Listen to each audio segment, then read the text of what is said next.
ఒక సంవత్సరం పాటు అట్లా చేస్తే ఏమవుతుందంటే ఖచ్చితంగా మనం నరకానికి వెళ్ళమంట.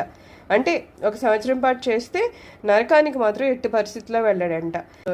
చేయగలిగినవి అయినా సరే మనకి తెలియకో లేకపోతే చేయలేకనో మనం మానేస్తున్నాం, కానీ చాలా ఈజీ పద్ధతులే ఉన్నాయి. అయితే చాలా మంచి లోకాల కన్నా వెళ్తాడంట, లేకపోతే కిన్నెర లోకమనో లేకపోతే ఇంద్రాది లోకాలు ఉంటాయి కదా, వేరే వేరే లోకాలు, అక్కడికన్నా వెళ్తాడంట, కానీ ఖచ్చితంగా నరకానికి అయితే వెళ్ళడంట. ఇప్పుడు మనం ఇన్ని స్నానాలకి ఒకటే రీజన్ ఏం చెప్తున్నారు, నరకానికి వెళ్ళరు అని చెప్తున్నారు.